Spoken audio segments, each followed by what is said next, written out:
I picked up this little I-miev. It's a Mitsubishi I-miev, or a, what do they call it, a Peugeot Ion. And this also goes by a few other names. It's all electric.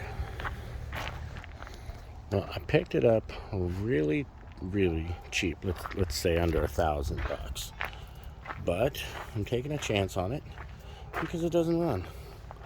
The lady I got it from said that a few years ago her mother had died and she had never charged it since then, and she thought, well, maybe just the battery was dead, and so she purchased this little battery here. This what is that, Duralast 151R DLG battery. Well, that didn't work. The car didn't run even after she purchased a battery and put it in there. And so the car sat. Oh, probably about 5 more years since then until I got the car. So I pulled the battery out and went down and got another little Duralast battery. And of course, knowing that it wasn't going to start, but you got to start somewhere.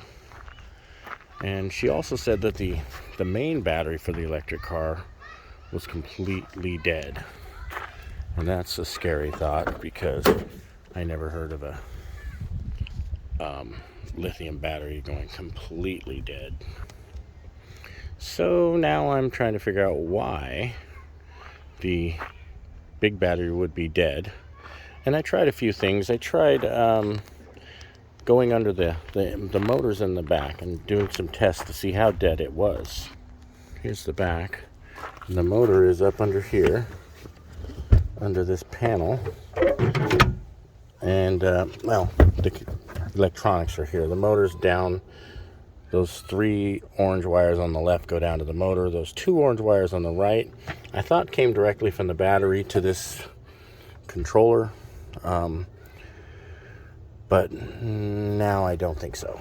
I tested the voltage coming in from the battery, and sure enough, it was 0. It was absolutely no voltage, and it should be like 330 or something. But I've since done some studying and figured out that wasn't the case. So, getting into the car, once we got the new 12-volt battery in the car, you get in and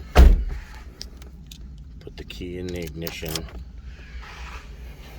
put your foot on the brake, turn the key to on, wait for the gauges to light up and everything to go off, and then you turn the key and hold it for 1 to 2 seconds.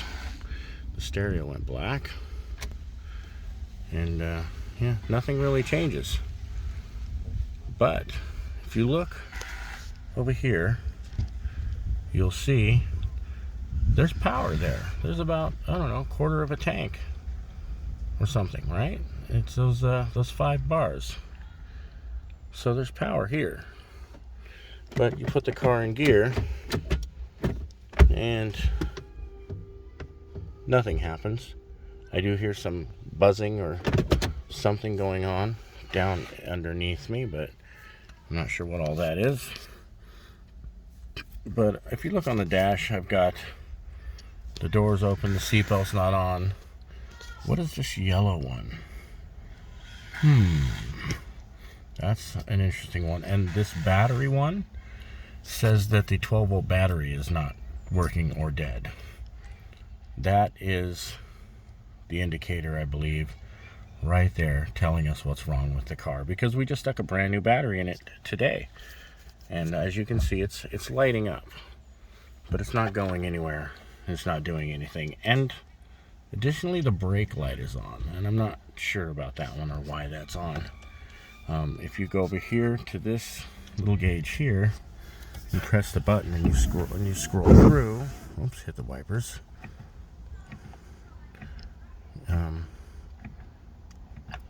It's got 20 miles on the guessometer gauge, saying we got about a range of 20 miles and about 1/4 of a tank.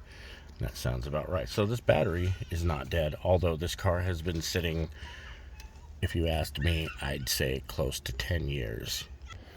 And it's really cute. It's only got 30,000 miles on it. It still kind of smells new.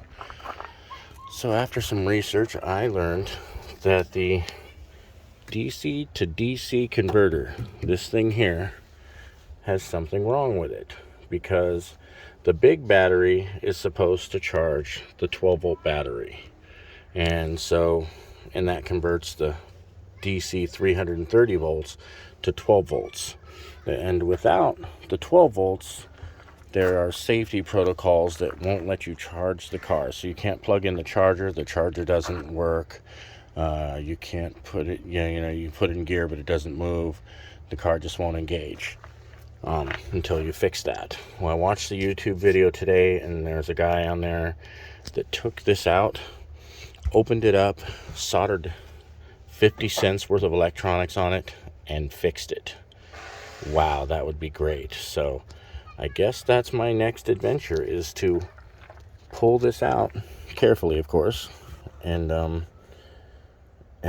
solder in a couple of small electronic parts and put it back together. Hopefully that is all that it will take. So I went ahead and ordered those little parts. They'll be here in a few days. When they get here, I'll start taking things apart. In the meantime, I'll just keep studying what I can on this and learn what I can. Thanks for watching.